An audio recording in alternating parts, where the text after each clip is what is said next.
Right at the rim. It's going to be a difficult game for Golden State to win. And yet, Windy, here, indulge me here. Let me reduce this absurdly into like a one-on-one narrative, okay? Every time Steph and LeBron have met in the playoffs, Steph has been favored. He's only ever won. He was 3-1, but he's only won when he's had an overwhelming advantage. And going into this series, I didn't see that for him. And yet, I can't help but to remember 2016 when LeBron fell down 3-1 and came all the way back. Should the standard be any different from Steph? You see, the young kids now want to put Steph up there with LeBron. Oh, maybe he's greater than LeBron. Shouldn't he be held to the same standard? Well, I do think it would be delicious to watch this go 3-1 and see if the Warriors can make a comeback, because that would be fascinating, especially if they started with Game 5 win. It'd be like, oh, wait a minute, is this going to happen? My feel on this series is that whoever wins tonight's game is going to win the series. And I don't feel that way about the Knicks series tonight. I don't have a great feel for that series yet. Watching this series, I feel like getting two games. Are we going to get?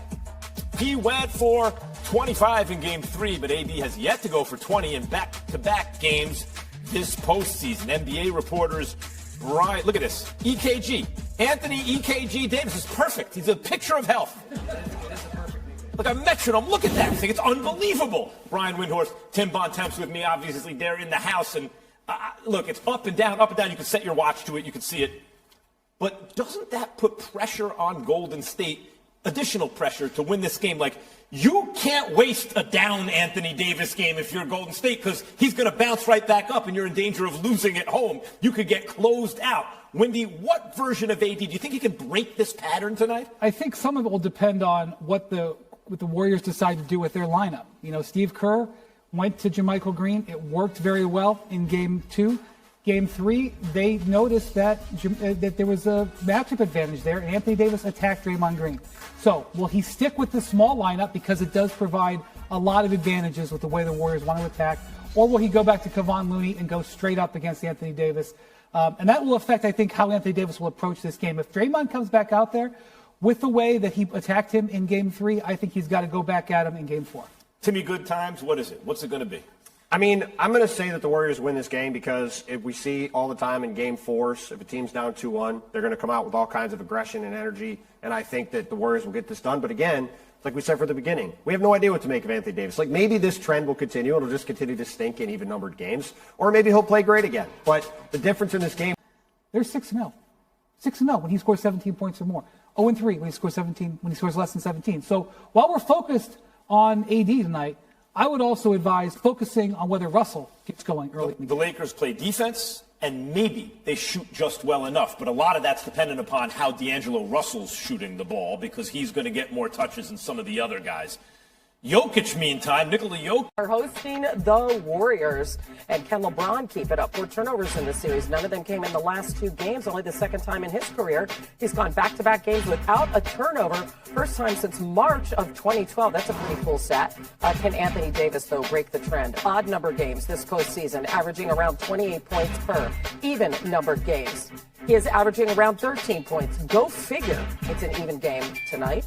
The Lakers historically 39-1 all-time in best-of-7 series when they lead 3-1. Only loss came back in 2006 in the first round to the Suns. They were the 7th seed going against a 2. All right, that's history. This is modern day. And we have Lakers reporter Dave McMenamin with us. So we've seen this, and we've been saying it throughout the whole playoffs. As Anthony Davis goes, so go the Lakers. He only had 11 points in their Game 2 loss, and 30 and 25 in the 2 wins, respectively. What's their perspective? Advantage that they didn't have to go all the way to the buzzer in Game 3. LeBron and AD were able to take a couple of minutes off. I do think that makes a difference. The way that they had to pour out energy in Game 1, they didn't have to in Game 2 because it was a blowout, and they didn't have to in Game 3 because they got the lead. So I think AD and LeBron go to the floor tonight to try to get up 3-1 because they know that's how you get the chokehold.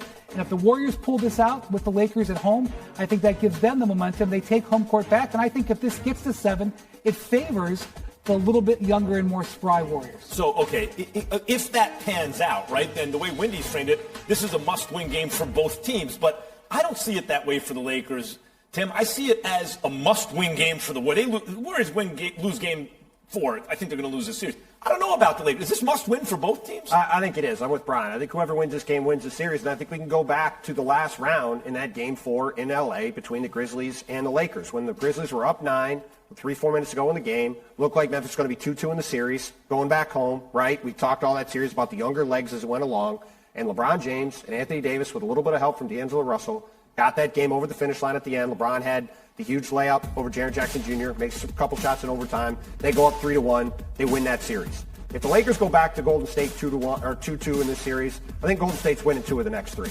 But if the Lakers go up 3-1, all this stuff about Anthony Davis variance pretty much goes away because he's going to have one good game over the final 3. And if he plays well, they're probably going to win. And that's why this thing matters. I'm glad you mentioned D'Angelo Russell because we focus on AD, and for good reason, because when he is at his best, he is so hard to deal with. D'Angelo Russell has really been the swing player. I'm at Sunday's practice, and he wanted to point out that Anthony Davis's defense is at the top of his scouting report when he is assessing how his most pivotal player is performing. And so long, in Darvin Ham's estimation, as Anthony Davis is plugging up that pick-and-roll defense, hitting the glass, getting block shots, and then getting deflections and steals and the like to ignite their fast break, it doesn't necessarily come down to his scoring numbers that predict their success. Think back to the first round, Hannah. In 6 games, the Lakers had 5 different leading scorers. So certainly they don't need Anthony Davis to get them 30 a night and still be successful in the postseason. I mean, to your point, he does have over 4 blocks a game. I guess the only thing that's concerning if you're a Lakers fan is LeBron coming off that foot injury. He has not reached 30 points in a playoff game yet. Dave, thanks. Hannah, now to the Warriors. Which Steph Curry will we see tonight against the Lakers? Chef has been held under 27 points in the first round. Also, can Golden State keep the Lakers off the free throw line? Through Game 3, the Lakers have a plus 44 advantage in free throw attempts and have made 36 more free throws this series. Lakers on average are going to the line 28 times per game this series. And the Warriors do not want to go down 3-1 in this series. They're 1-15 all-time in playoff series when down 3-1. The lone series win was under Steve Kerr in the 2016 West Finals against the OKC Thunder. For more on Golden State, we bring in Kendra Andrews now. Kendra, what are the Warriors saying about the urgency tonight and not wanting to go down 3-1? Well, Jay, Kevon Looney went as far as to say that Game 4 tonight is a must-win just to avoid that scenario of going down 3-1, as you listed out their record with that.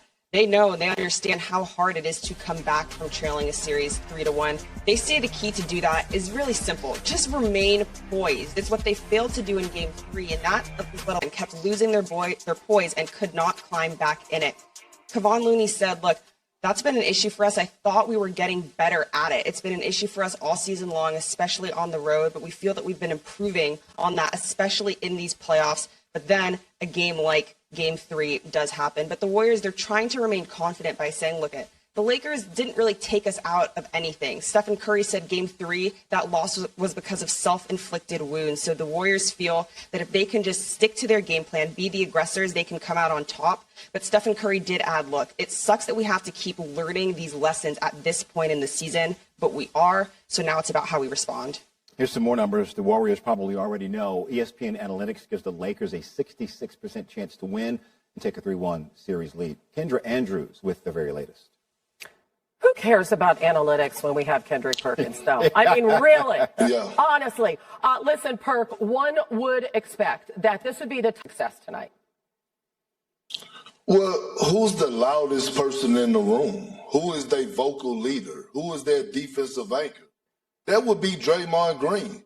And we talk about the inconsistent play of Klay Thompson, but Draymond has been inconsistent throughout this postseason as well, especially in this series. He only has had one good game in this series, and that was Game 2 when he, imposed his will on Anthony Davis. I'm looking to see if Draymond is going to come out with that fierce, in his eyes. Is he going to come out being buddy-buddy, or is he going to come out talking noise, setting the tone, bringing that tenacity, bringing that energy? I'm looking at Draymond Green. His impact on the defensive end on Anthony Davis could solve a lot of the Warriors' problems. Okay, so you just walked me into talking about Anthony Davis here, because you could put the word inconsistent have to do tonight to get that commanding 3-1 edge. You know what? Anthony Davis is so generational, Hannah, that he can impact the game in so many ways that he don't have to go out there and get 30. I just want to see Anthony Davis look like he's interested in playing.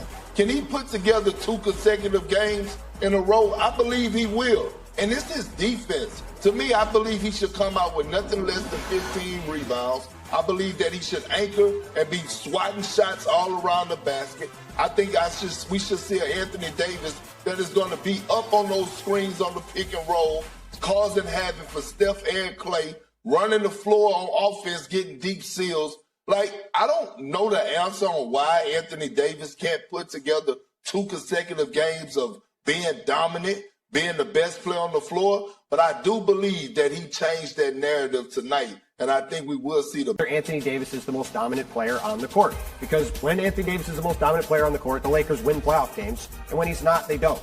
And basically, you could strip everything else away, and that's what